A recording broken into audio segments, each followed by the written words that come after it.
when she told me all of this, I was like, okay. So then I gave the rest of the information that I knew. Right. And probably, I mean, it's within 48 to 72 hours of me getting the results. She sent me a message and said, I think, I'm pretty sure I know who your mother is. And I was like, okay. And I said, here's my email address if anybody wants it. And then the next day, I had an email from my mother. Her name is Helen. So from Helen, stating that based on the information, it does seem like I'm your mom. And what do you want to know? I just got goosebumps, and it's not even my situation. It's just knowing you and knowing what you went through. What was that emotion like? It had to be overwhelming. It's everything that just comes together.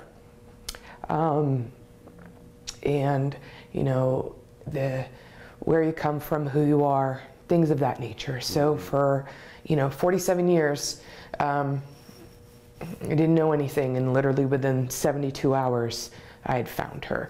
And I had been on adoption websites since I was 18 years old, putting out my information. We emailed back and forth that day. I was very gung-ho, and I kind of regret that, because I feel like I gave too much, I asked too many questions, because those questions have always been. So, you know, why this? Do you know this? You know, stuff like that. We went back and forth, then there was a couple days that we didn't talk. And then, you know, some more emailing. I sent her some pictures of me. And just actually last Saturday, we actually talked on the phone for about 45 minutes. Is that right? Yes. What was that conversation like? Very, actually a very strange conversation, especially at the end, because you don't know how to hang up. Right. You know, when you know somebody, it's okay, talk to you later. Mm-hmm. So it was very interesting that way. The conversation went very well. I actually, she hasn't told, she's going to tell. I have 3 sisters. Oh, wow. Yes, I have 3 sisters. They all live. Helen lives in Indiana, right near Kentucky. So she's going to get the 3 girls together to let them know about me. She has sent me a Facebook request. I've said I don't want to accept it yet until I know that the daughters, her other daughters, have been told, because it seems like a very, very close-knit family. I've gone and looked at pictures, so I know what she looks like. I know what my sisters look like. Yes, there's a resemblance. She doesn't recall anything regarding my dad, so that will be another search. She asked me if I had a happy life, and I said yes. And one thing that I had always said ever since I was little is, no matter what, if I ever got to even speak with her, I would always tell her thank you, because she had other options. And she did explain to me what happened, and I can't be mad at her for that.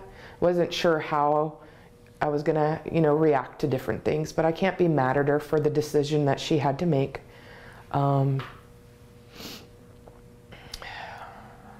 So overall, it's very overwhelming. At the same time, it's a happy thing, because I have something that I've never had.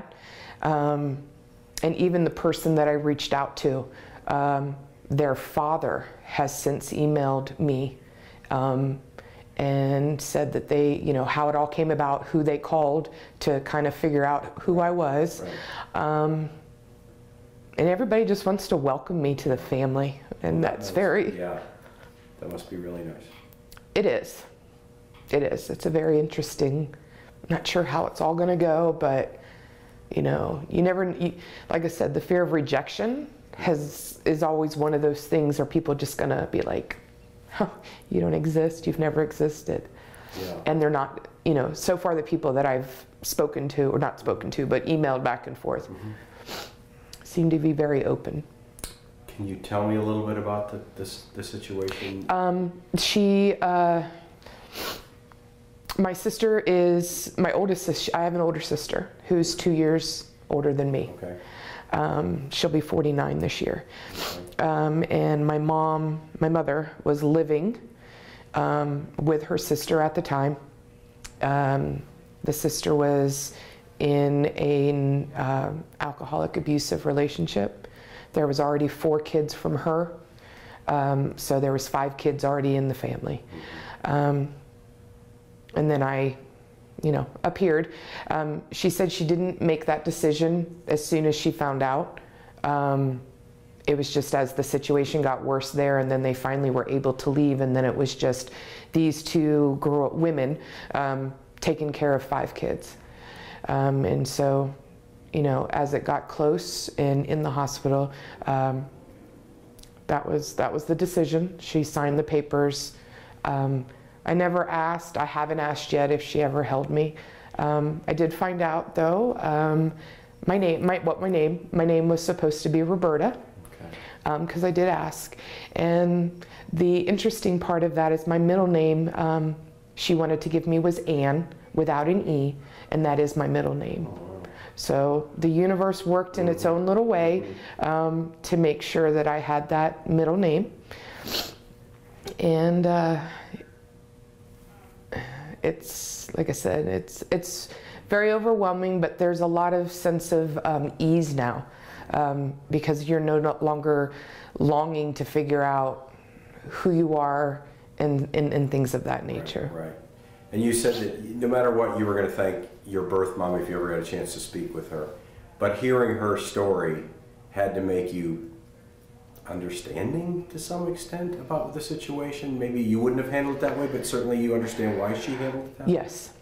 Yes. And it was always, you all, as an adoptee person, you're always wondering the reason why. And that's where I'm saying that I think I was a little maybe pushy with the emails, because I think that was my second question.